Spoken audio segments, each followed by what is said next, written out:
주신 하나님 말씀은 사도행전 7장 17절로 41절에 있는 말씀입니다. 사도행전 7장 17절로 41절에 있는 말씀입니다. 제가 공독합니다. 하나님이 아브라함에게 약속하신 때가 가까우매 이스라엘 백성이 애굽에서 번성하여 많아졌더니 요셉을 알지 못하는 새 임금이 애굽 왕위에 오르매 그가 우리 족속에게 교활한 방법을 써서 조상들을 괴롭게 하여 그 어린아이들을 내버려 살지 못하게 하려 할세. 그때 모세가 낳는데 하나님 보시기에 아름다운지라 그의 아버지 집에서 석 달 동안 길리더니 버려진 후에 바로의 딸이 그를 데려다가 자기 아들로 기름해 모세가 애국 사람의 모든 지혜를 배워 그의 말과 하는 일들이 능하더라. 나이가 40이 되매 그의 형제 이스라엘 자손을 돌볼 생각이 나더니 한 사람이 원통한 일 당함을 보고 보호하여 압제받는 자를 위하여 원수를 갚아 애국 사람을 쳐 죽이니라. 그는 그의 형제들이 하나님께서 자기의 손을 통하여 구원해 주시는 것을 깨달으라고 생각하였으나 그들이 깨닫지 못하였더라. 이튿날 이스라엘 사람끼리 싸울 때에 모세가 와서 화해시키려 하여 이르되 너희는 형제인데 어찌 서로 해치느냐 하니 그 동물을 해치는 사람이 모세를 밀어뜨려 이르되 누가 너를 관리와 재판장으로 우리 위에 세웠느냐. 내가 어제는 애국 사람을 죽인 것 같이 또 나를 죽이려 하느냐 하니 모세가 이 말 때문에 도주하여 미디안 땅에서 나그네 되어 거기서 아들 둘을 낳으니라. 40년이 참에 천사가 시내산 광야 가시나무 떨기 불꽃 가운데서 그에게 보이거늘 모세가 그 광경을 보고 놀랍게 여겨 알아보려고 가까이 가니 뒤에 소리가 있어 나는 내 조상의 하나님 즉 아브라함과 이삭과 야곱의 하나님이라 하신대 모세가 무서워 감히 바라보지 못하더라. 주께서 이르시되 내 발에 신을 벗으라. 내가 서 있는 곳은 거룩한 땅이니라. 내 백성이 애굽에서 괴로움을 받음을 내가 확실히 보고 그 탄식하는 소리를 듣고 그들을 구원하려고 내려왔노니 이제 내가 너를 애굽으로 보내리라 하시니라. 그들의 말이 누가 너를 관리와 재판장으로 세웠느냐 하며 거절하던 그 모세를 하나님은 가시나무 떨기 가운데서 보이던 천사의 손으로 관리와 속량하는 자로서 보내셨으니 이 사람이 백성을 인도하여 나오게 하고 애국과 홍해와 광해에서 40년간 기사와 표적을 행하였느니라. 이스라엘 자손에 대하여 하나님이 너희 형제 가운데서 나와 같은 선자를 세우리라 하던 자가 곧 이 모세라. 시내산에서 말하던 그 천사와 우리 조상들과 함께 광야 교회에 있었고 또 살아있는 말씀을 받아 우리에게 주던 자가 이 사람이라. 우리 조상들이 모세에게 복종하지 아니하고자 하여 거절하며 그의 마음이 도리어 애굽으로 향하여 아론으로 이르되 우리를 인도할 신들을 우리를 위하여 만들라. 애굽 땅에서 우리를 인도하던 이 모세는 어떻게 되었는지 알지 못하노라 하고 그때 그들이 송아지를 만들어 그 우상 앞에 제사하며 자기 손으로 만든 것을 기뻐하더니. 아멘.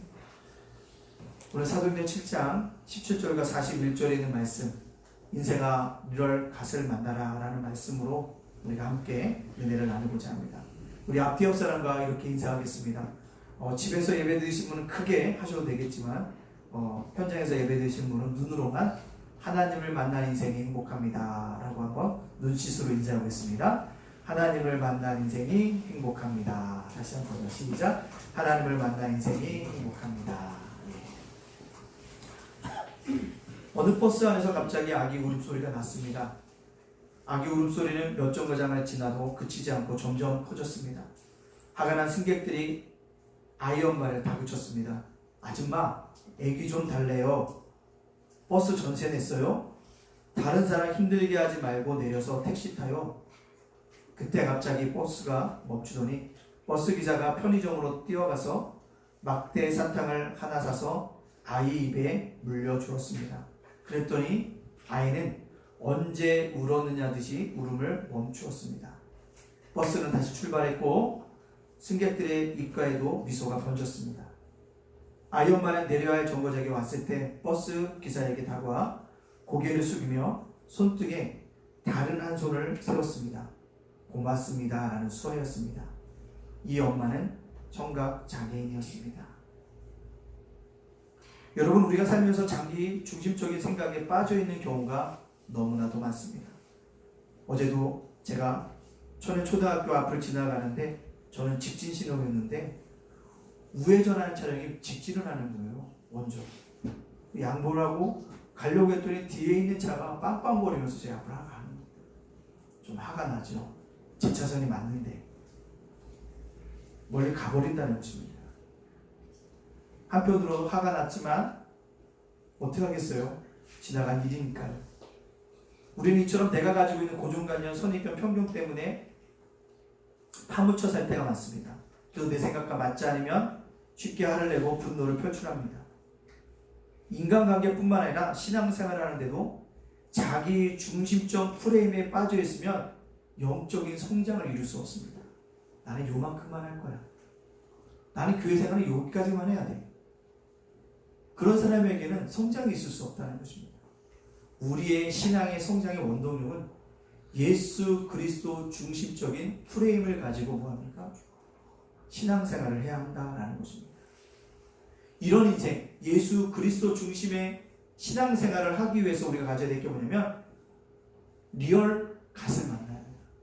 진정한 하나님을 만나야 한다는 것입니다. 예수님을 경험해야 한다는 것입니다. 이런 인생이 빛난 인생이 될 수 있습니다. 오늘 본문에 스데반이 등장합니다. 법정에 섰습니다. 그는 아브라함에 의해서 모세에 대해서 설교하기 시작합니다. 스데반은 모세가 변화된 인생을 살아간 믿음의 조상인 것을 증거합니다. 그리고 오늘 본문 말씀을 통해서 모세의 인생이 변화되었음을 증거하고 있습니다. 오늘 우리는 모세의 인생이 변화된 인생을 살아간 것을 바라보면서 우리 인생을 한번 생각해보고 함께 은혜를 나누고자 합니다. 첫 번째요. 우리 인생은 어떤 인생이냐? 모세를 바라볼 때 첫째 보면 환경을 바꾸지 못하는 인생입니다. 환경을 바꾸지 못하는 인생. 이 땅에 태어났는데요. 환경을 바꿀 수 있는 인생이 없다는 것입니다. 난 조금 더 훌륭한 부모 밑에서 태어났으면 좋았을걸.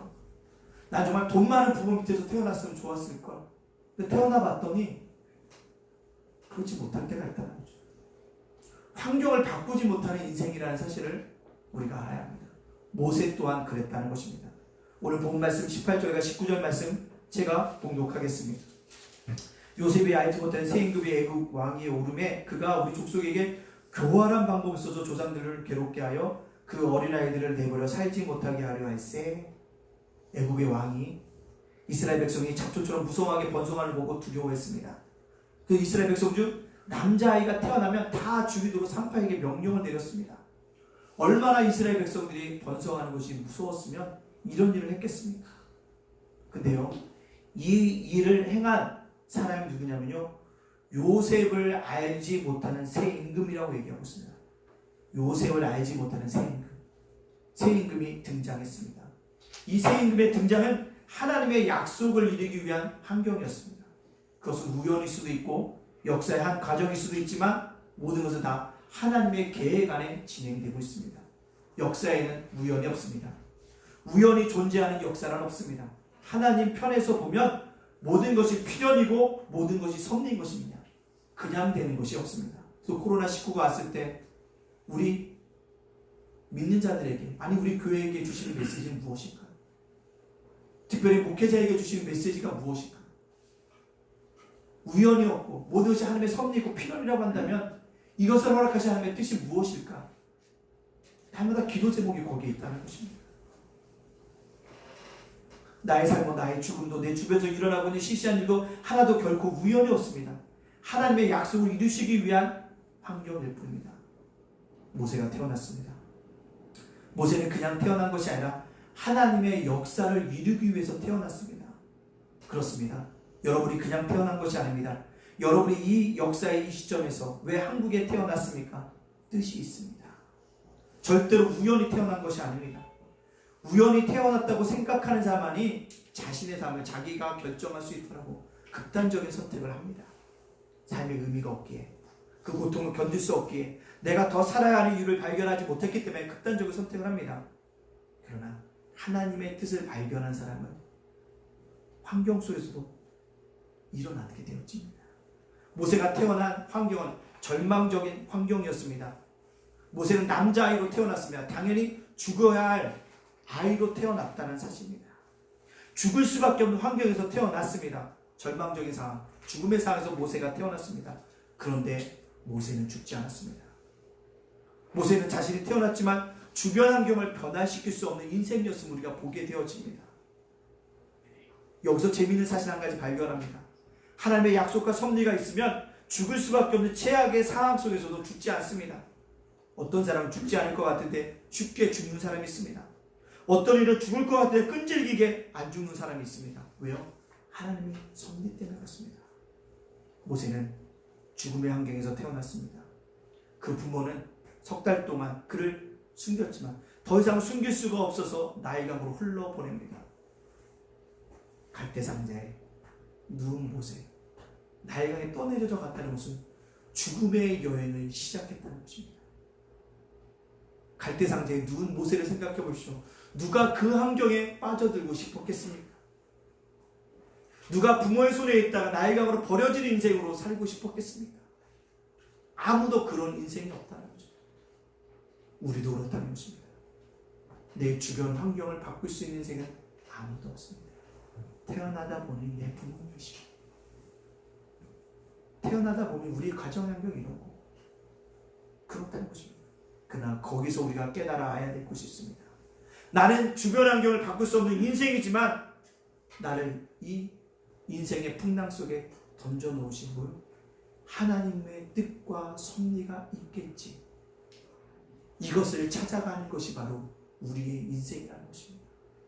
그래, 이런 환경 속에 나를 몰아놓으신 하나님의 뜻과 섭리가 있겠지. 찾아가야지. 일이 잘 안 되고, 가정이 안 되고, 사업이 안 되고, 자녀가 내 뜻과 멀어지게 되어질 때 내가 이런 환경을 바꿀 수 없지만 이 환경 속에서 내가 하나님의 뜻과 섭리를 찾아가야지. 이것이 바로 우리 인생에게 주어진 하나님의 뜻과 섭리라는 사실을 깨닫는 믿음의 백성들이 되어지기를 간절히 원합니다. 두 번째요, 모세의 변화된 인생을 통해 우리가 깨달아야 할 우리의 인생이 있습니다.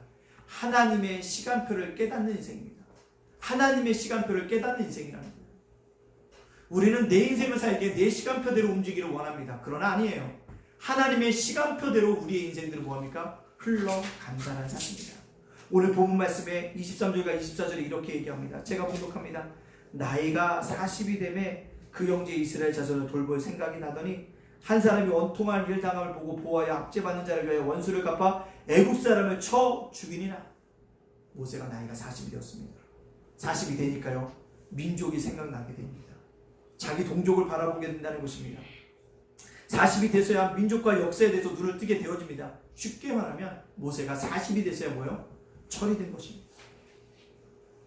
모세의 눈에 억울하게 종살이하는 자기 백성들의 모습이 보입니다. 억울하게 재판받는 것도 보여집니다. 자기 백성들이 압제당하는 것을 보게 되어집니다.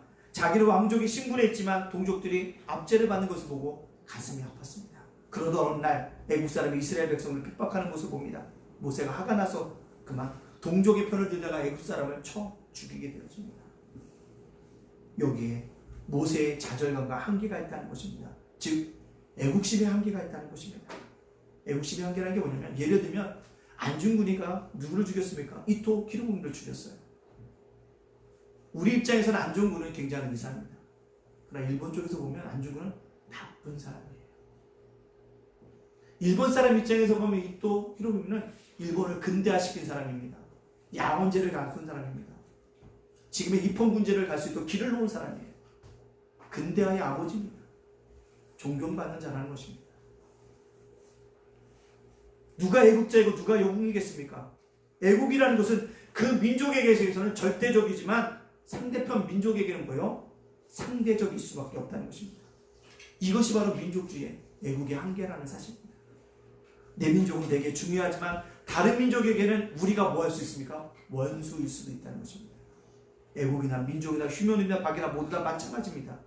이것이 바로 인간의 선의 한계라는 것입니다. 인간 진리의 한계라는 것입니다. 모세는 그것을 깨닫고 있다는 것이죠. 모세는 어느 날 민족끼리 서로 심하게 싸우는 것을 보고 가슴이 아팠습니다. 그래서 거기에 또 개입을 합니다. 서로 싸우지 말자고. 왜 같은 민족끼리 싸우냐고. 우리가 이렇게 서로 봐도 억울한데 왜 같은 민족이 서로 싸우냐고 얘기했을 것입니다. 그때 자기가 기대했던 정반대의 반응이 나옵니다. 너가 뭐야? 네가 뭐야? 오히려 말리는 것을 고맙게 생각하지 아니하고 모세를 밀떨어뜨리며 이렇게 얘기합니다. 어제는 애국 사람을 죽이더니 오늘 너희가 나를 죽이려 하느냐? 누가 너를 우리의 관리자로 재판장으로 세웠냐? 모세를 코너로 집어넣습니다. 이 말을 들은 모세는 말 못하는 짐승과 함께 미디안 강으로 도망가서 나그네처럼 40년간을 지냅니다. 살인자의 누명을 쓰고 거기서 평범한 한 여자와 결혼해서 두 아이의 아버지가 되었습니다. 나이 40에서 80, 한참 일할 나이입니다. 머리가 반짝거릴 나이입니다. 정년 있고 건강 있고 아이디어가 있고 뭔가 해볼 수 있는 나이에 하나님 완전히 그런 길을 죽여 놓았습니다. 기억하세요. 하나님이 여러분의 건강이 있고 머리가 있고 정년이 있다고 일을 시키는 것이 않습니다. 건강이나 머리나 정년이 죽었을 때까지 기다리십니다.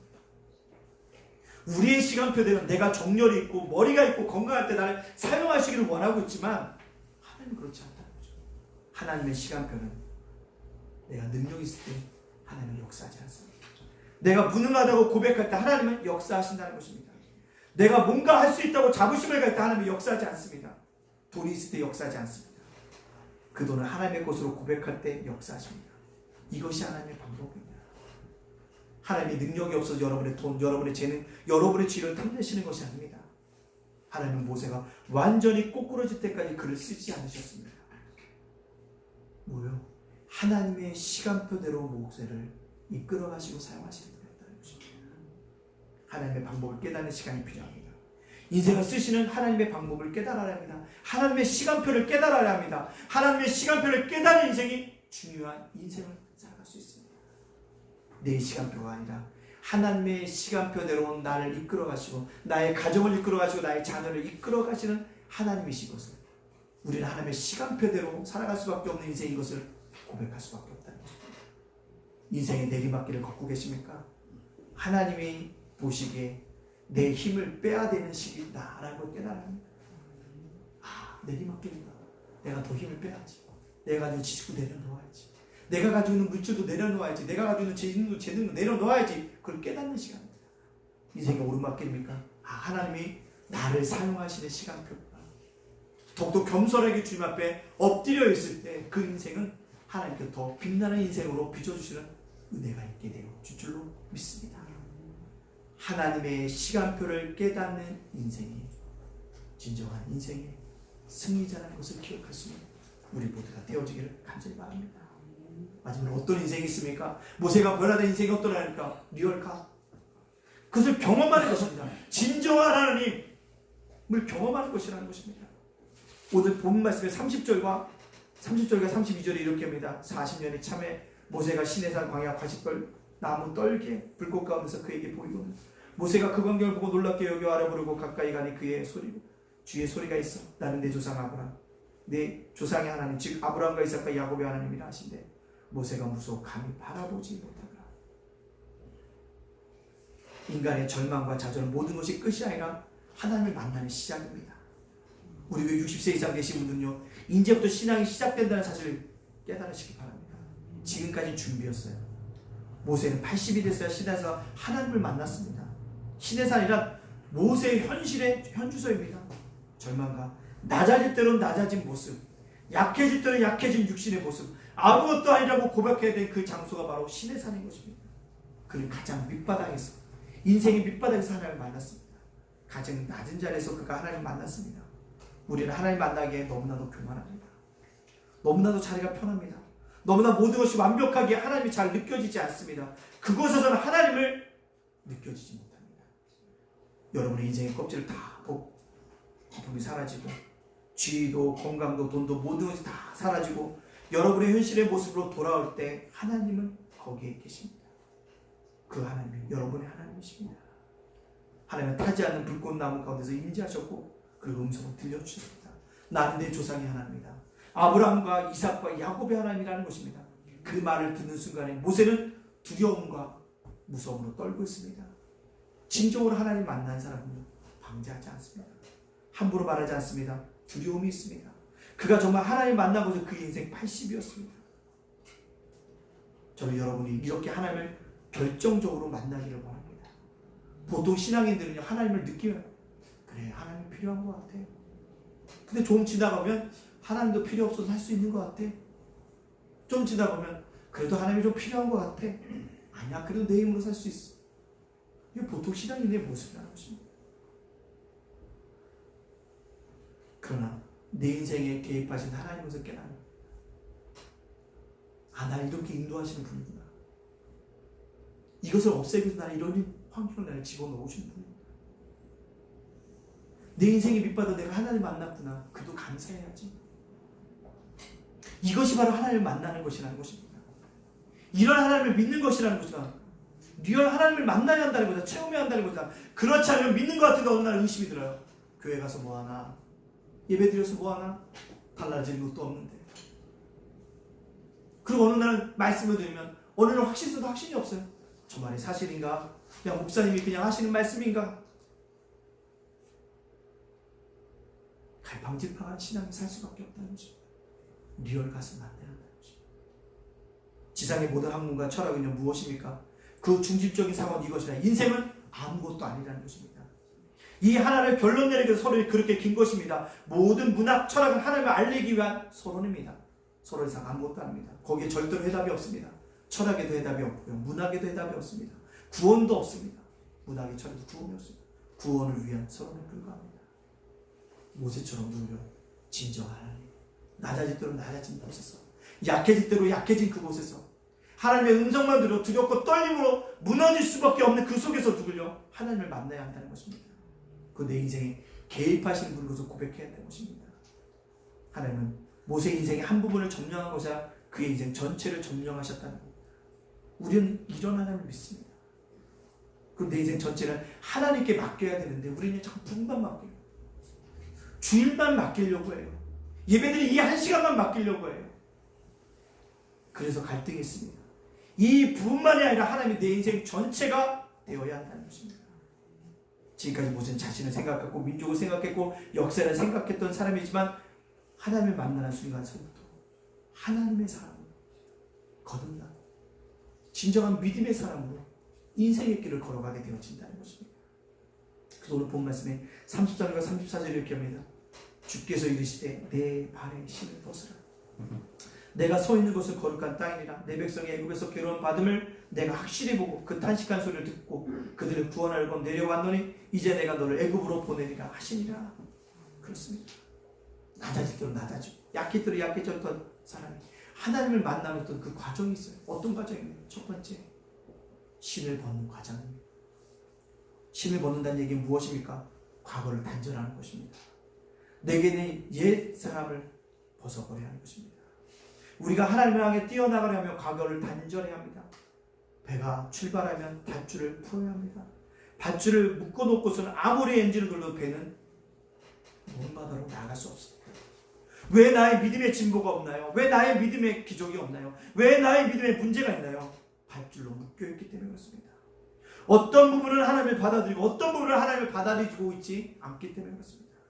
그래서 내 믿음 언제나 다람쥐 쳇바퀴처럼 돌고 돈다는 것입니다. 세월이 지나갔지만 변화가 없어요. 그래서 하나님은 나를 변화시킬 수 없는 무능력한 하나님으로 만들어 버립니다. 누가요? 내가. 여러분, 하나님을 여러분 생에 부분적으로 받아들이지 말고 전부로 받아들이시기 바랍니다. 여러분의 가치관, 여러분의 인생관, 여러분의 삶의 계획, 목적들이 다 벗겨져야 합니다. 그릇에 물을 담으려고 하면 먼저 담겨져 있는 것을 없애야 합니다.